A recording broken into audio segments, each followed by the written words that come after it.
of Journalism. Welcome to Global Journalist. I'm Jason McClure. In June, 6 people walked into the northeastern Nigerian town of Damboa and exploded suicide bomb belts amid crowds of people celebrating the Muslim holiday of Eid al-Fitr.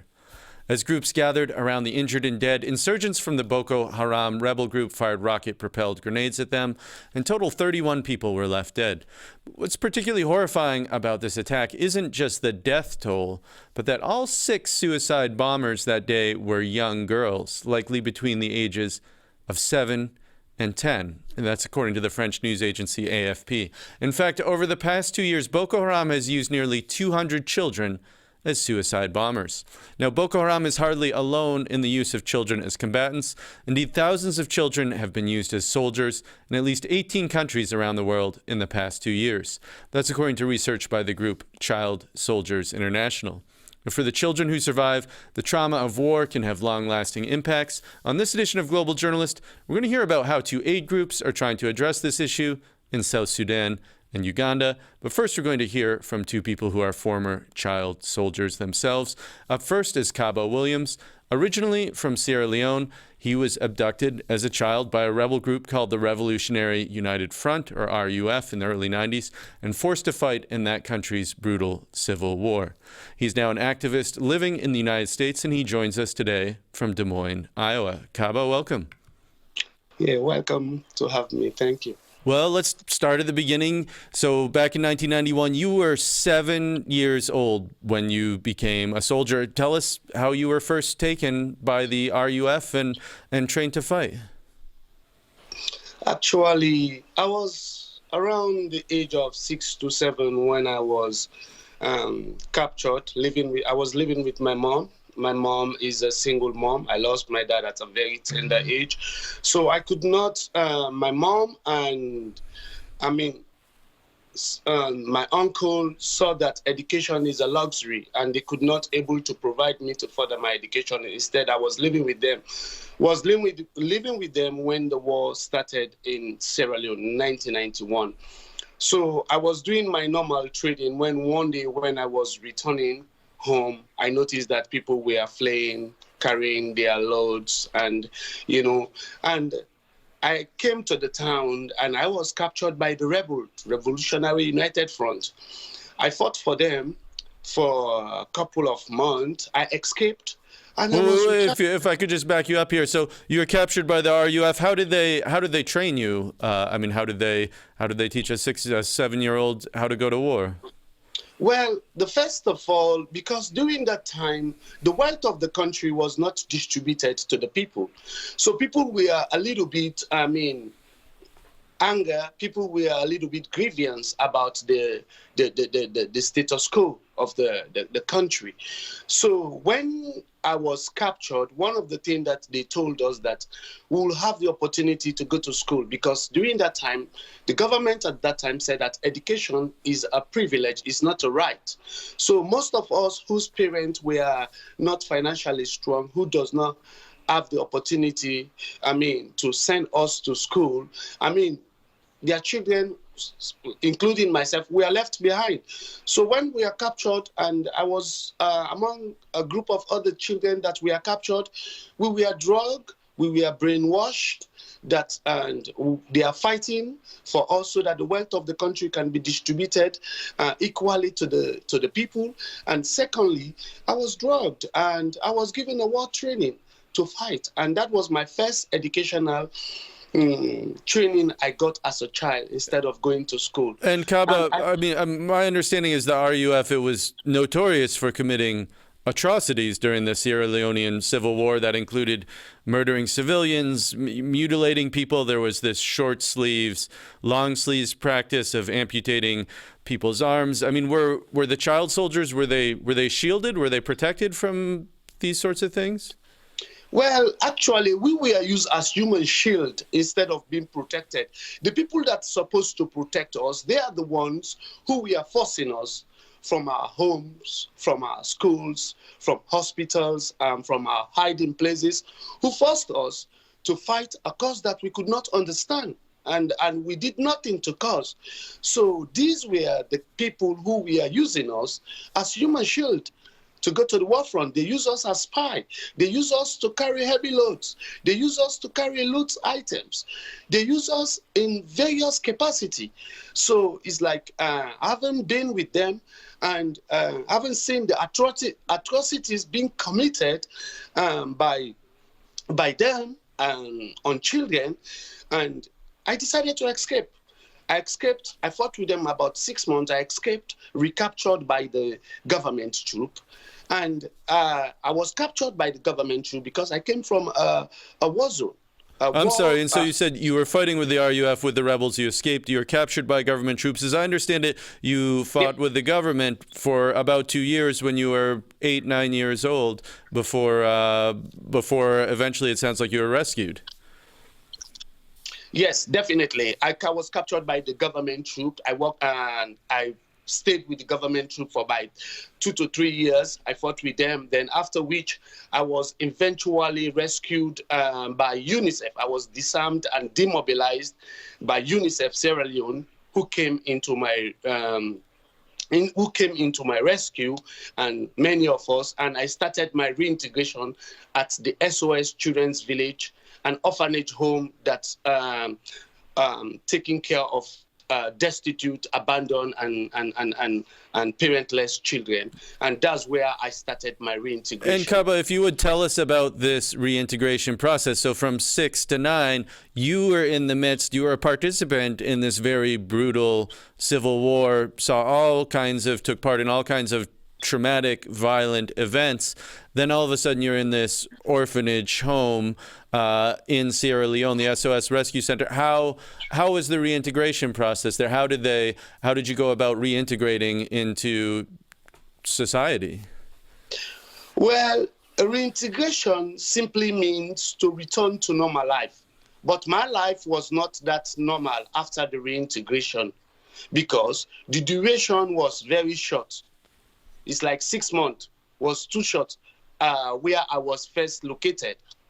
When I first got into the SOS Children's Village, I faced a lot of stigmatization, a lot of criticism from the young children whom I met in the village because they were introduced to school. Their childhood were never tampered with. My own childhood at that age from 6 to 7 was robbed and was tampered with by people who are supposed to protect me. They never did. So it's like when I first got there and the children were so, curious. They want to know, who is this child soldier and what? And most of them, they wanted to know. And I got there, I couldn't even distinguish A from B. I've never got the opportunity to go to school. So when I got there, I used this, my weakness. I use this, the thing that have happened to me, I use it for positive. That is, I bounce back.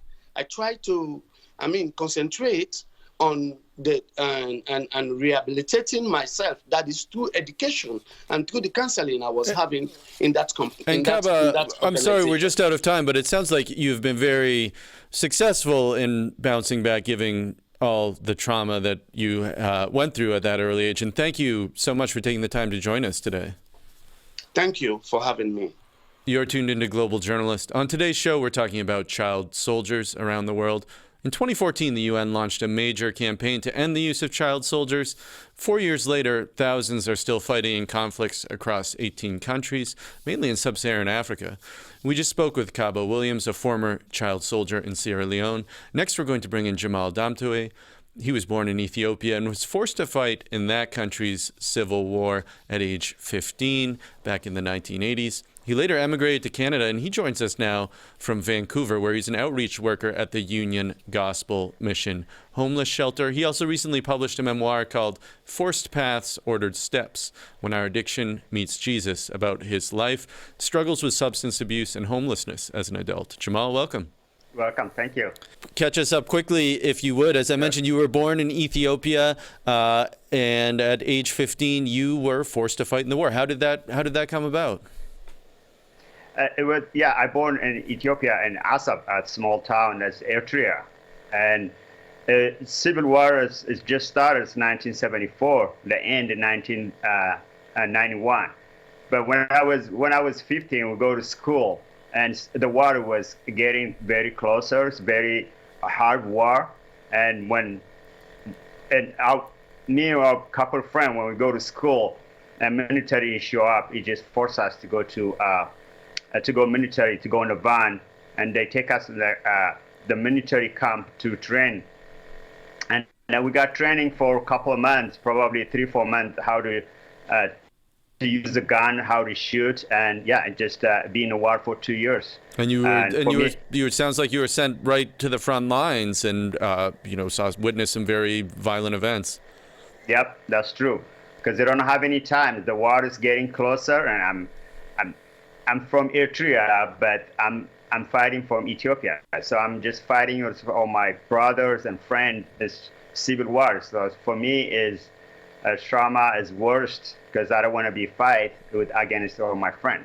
And you eventually escaped by stowing away on a freighter, if I'm correct, to Canada, and you made it to Canada. But it sounds like the legacy of this war, it's really stayed with you throughout your life since. Talk to us about how it affected you when you first arrived in Quebec.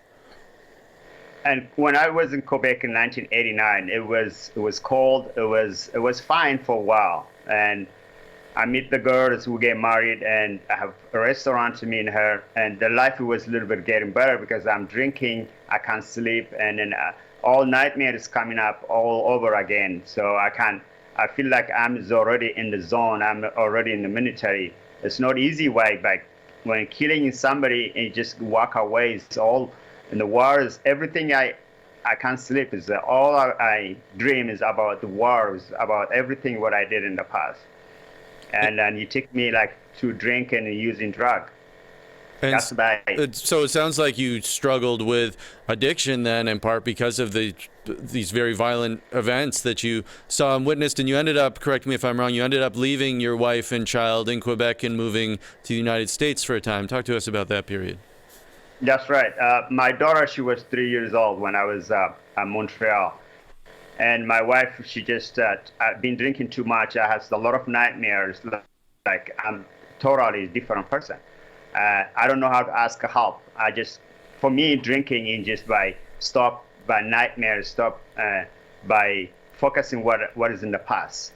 And my wife, she totally, and she asked me, you have to choose one, us or alcohol. So I choose alcohol, and I moved back to Portland, Oregon, friend of mine. We keep in touch. And when I was in Portland, Oregon, I was totally different person. I used drug and gang member.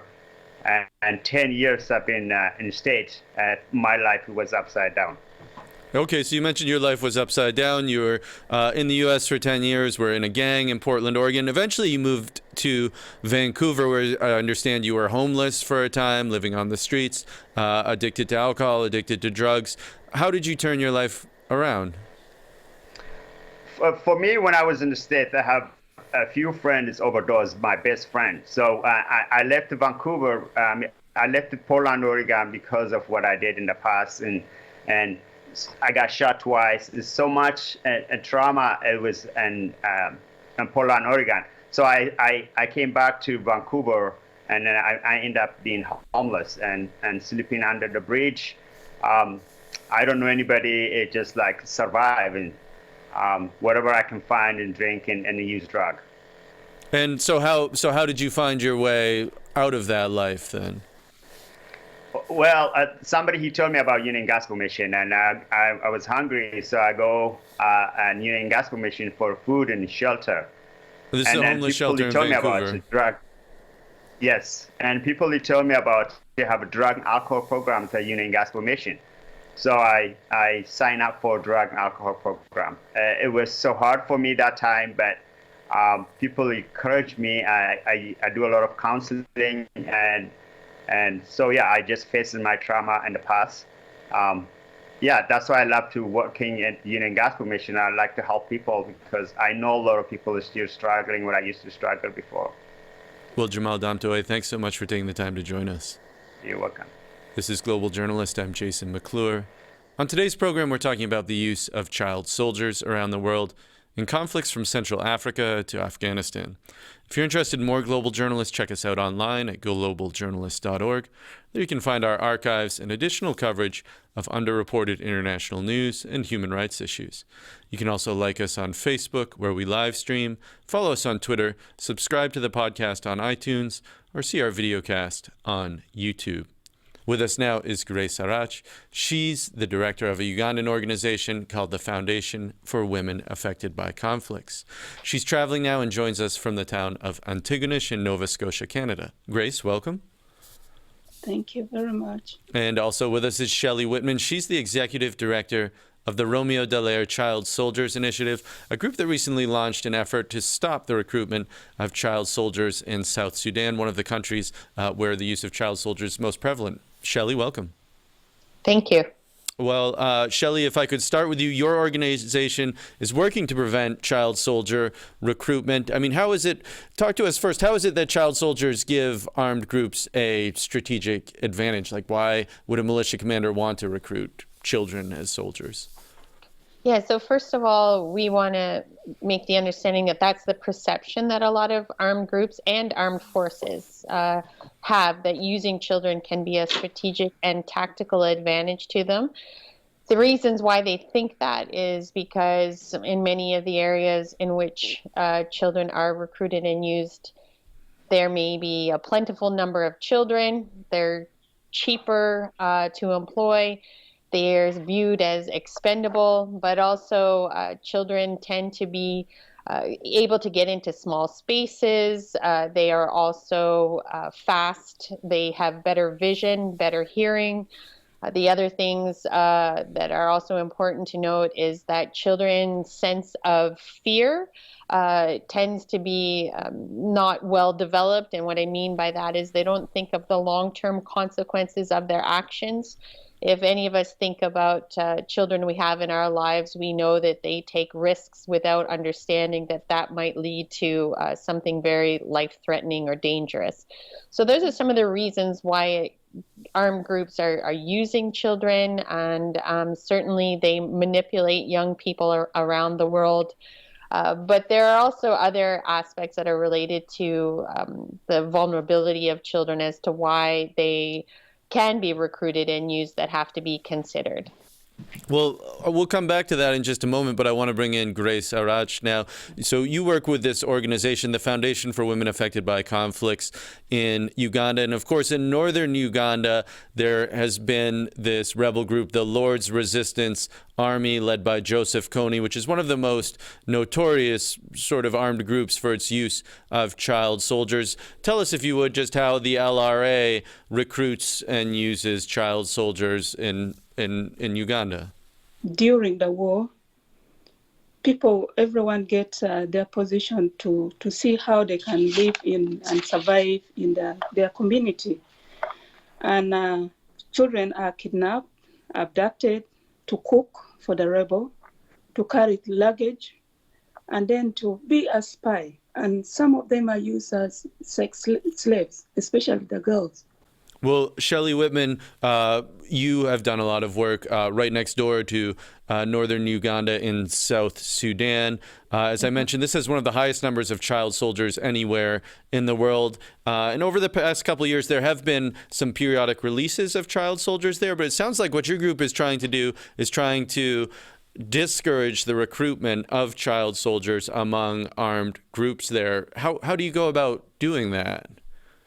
Well, exactly. So we know that there are a lot of organizations that have been focusing on release and reintegration and rehabilitation. And what we're trying to do is prevent them from being recruited or by joining in the first place. And so one of the ways that we really believe has to be addressed is to understand the security sector's role in not recruiting children, but also in understanding how to handle children in communities where they may interact with those children. And so this is... And sorry, if I could just back you up. You said the security sector. So one of the groups you're working with is the government of South Sudan, which also has used child soldiers in the past. Absolutely. Yeah, exactly. So they're one of the listed countries on the UN SRSG's list of armed forces that are still in violation of that. So we want to, yes, work with the South Sudanese Defense Forces, as well as with the police we will be working with in South Sudan. But we also work with the peacekeepers that are coming into the conflict, because a big part of it is also that if the peacekeepers and if professional soldiers don't understand how to interact with children in armed conflict, they can also do things that discourage the children from releasing, or many children in many conflicts also join armed groups out of a sense of revenge for violations that they watch in their own communities and to self-protect their families and their communities. Well, Grace Arach, if I could turn this to you then. You had mentioned that there are a number of girls that are forced to be child soldiers. By one estimate from the UN, it's something like 40% of child soldiers around the world are girls. What roles do girls have in these armies? What special challenges are there in reintegrating them after they stop being child soldiers?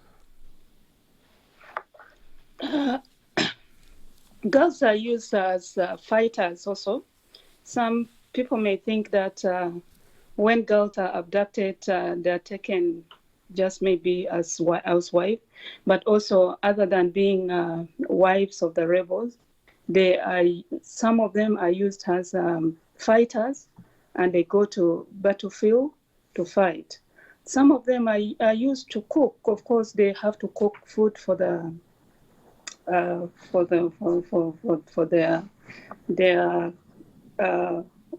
husbands.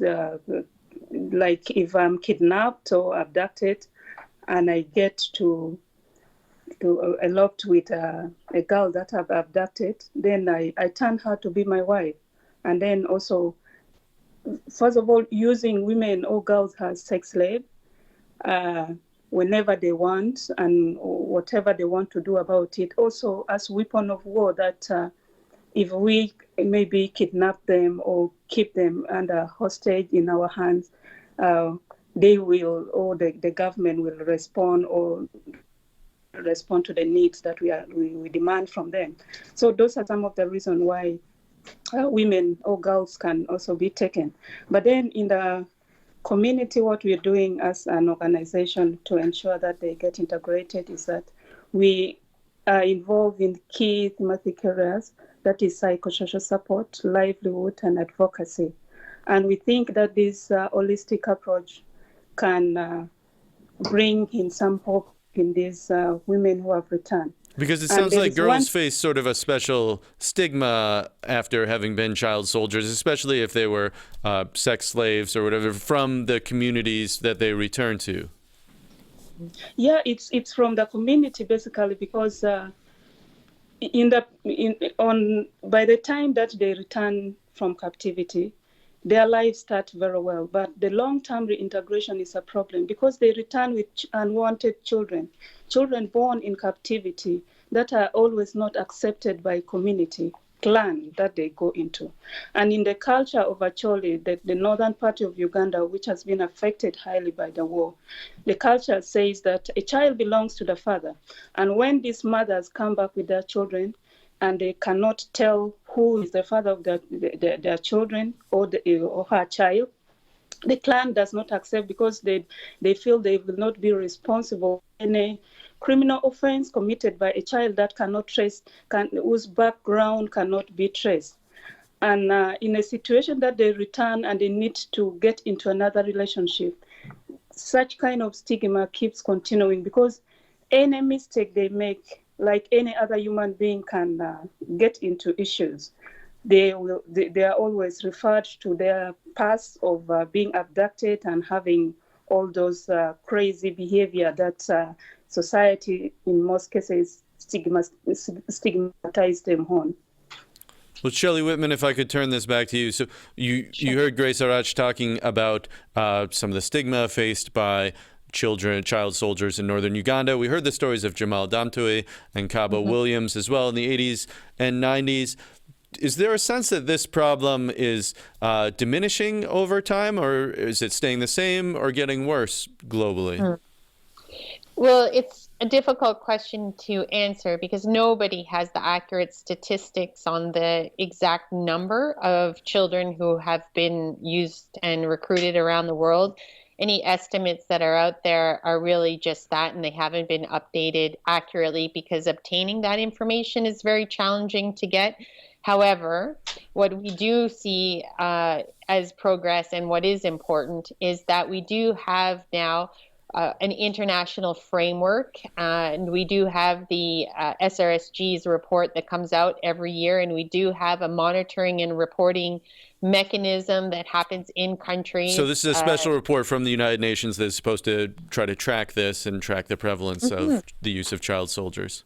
Exactly. And what I'm saying is that at least what's important now is that we do have a good understanding of which armed groups and which armed forces are recruiting and using children or committing violations against children.